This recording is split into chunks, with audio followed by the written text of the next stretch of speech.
সরকারি জলাভূমি ভরাট করার কারণে জলমগ্ন এলাকা, অবিলম্বে জলাভূমি পুনরুদ্ধারের দাবি এলাকাবাসীর। ঘটনায় বিতর্ক মালদার চাঁচল ১ নম্বর ব্লকের মালতীপুর পঞ্চায়েতের কাশিপাড়া এলাকায়।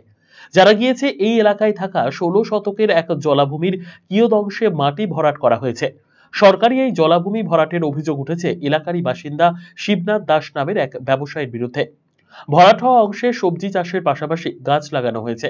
জলাশয় বোঝানোর ফলে এলাকার জল নিকাশিতে সমস্যা দেখা দিয়েছে। বৃষ্টির মরশুমে জলমগ্ন হয়ে পড়েছে এলাকা, রাস্তার জল ঢুকে পড়ছে বাড়িতে, ফলে বিপাকে পড়তে হচ্ছে এলাকার বাসিন্দাদের। যে বাড়ির সামনে যে রাস্তাগুলো আছে, হ্যাঁ, সেগুলো জলে জলময় হয়ে থাকে, জলটা নিকাশ হয় না। আচ্ছা, জলটা নিকাশ হয় না, জলটা রাস্তায় পড়ে থাকে। আচ্ছা, তারপর জলের গর্ত নেই, জলের নিকাশে বাইরে যাবে, রাস্তা জমা হয়ে থাকে। আচ্ছা, তো বলছি যে এখানে কিসের ভরাট হয়েছে? এটা একটা গর্ত ছিল, গর্তটা ভরাট করে দিয়েছে। মানে ডোবা ছিল? ডোবা ছিল। কারা ভরাট করলো? সাধন দাস আর ওর ছিল। এটা কি সরকারি ডোবা ছিল? আচ্ছা, তো কতটা অসুবিধা হচ্ছে যদি এই ডোবাটা ভরাট হয়ে গেল? তো তাহলে তখন অনেক অসুবিধা আপনাদের। হবেই, জলটা যাবে কোন দিক দিয়ে? প্রশাসন জানে না এই যে ডোবাটা যে ভরাট হচ্ছে? জানানো হয়েছে। এখনো পর্যন্ত কোনো পদক্ষেপ না, হয়নি। কি চাইছেন আপনারা? এটা ডোবা হোক, ডোবা থাক। অন্যদিকে এই জলাভূমি পুনরুদ্ধারে ভূমি ও ভূমি সংস্কার দপ্তরে অভিযোগ জানিয়েছেন এলাকার বাসিন্দা আদিত্য নারায়ণ দাস। খাস জমির আওতাভুক্ত এই জলাশয়ের রেকর্ড পরিবর্তন করে মাটি ভরাট করা হচ্ছে। অধিকাংশই ভরাট হয়ে গিয়েছে, বাকিটুকুও ভরাট হয়ে গেলে এলাকার নিকাশি ব্যবস্থা একেবারেই বিপর্যস্ত হয়ে পড়বে।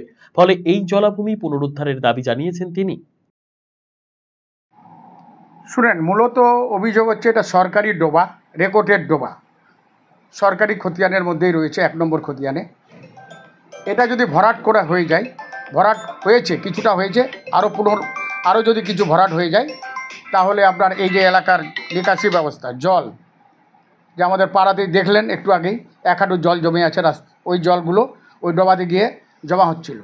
কিন্তু আজকে ডোবাটা ভরাট হয়ে গিয়ে জল আর নিকাশি ব্যবস্থা বন্ধ হয়ে যাচ্ছে।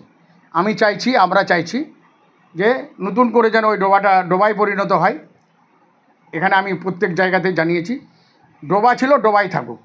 দাগ নম্বর ৩৬৪, কাশিপাড়া মৌজা, ১ নম্বর খতিয়ান, ১৬ শতক জায়গা। ওখানে জল নিকাশি ব্যবস্থা ছিল, ডোবা ছিল, ওখানে জল পড়তো, মানুষের সব চারদিকার জল জমা হতো।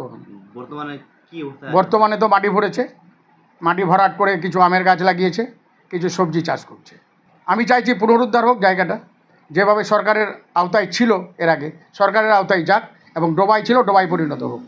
অন্যদিকে অভিযোগের ভিত্তিতে ঘটনাটি খতিয়ে দেখে ডোবাটি পুনরুদ্ধারে পদক্ষেপ নেওয়া হবে বলে জানিয়েছেন ভূমি ও ভূমি সংস্কার দপ্তরের আধিকারিক পীযূষ কান্তি বন্দ্যোপাধ্যায়। অভিযোগ করার পরে আমরা ওটা বিএলওর কাছে পাঠিয়ে দিয়েছি অলরেডি, এবং অতি শীঘ্র যেহেতু এটা ডোবা, আমরা হয়তো অলরেডি পঞ্চায়েতকে আমরা হ্যান্ডওভার করে দিয়ে ফেলেছি। তো সেক্ষেত্রে আমরা খতিয়ে দেখে আমরা প্রয়োজনীয় ব্যবস্থা নেব এবং ওই ডোবাটাকে রেস্টোর ব্যাক করে দেবো, এটা কোনো সন্দেহ নেই। যদিও জলাভূমি দখলের অভিযোগ ভিত্তিহীন বলে দাবি শিবনাথ দাসের।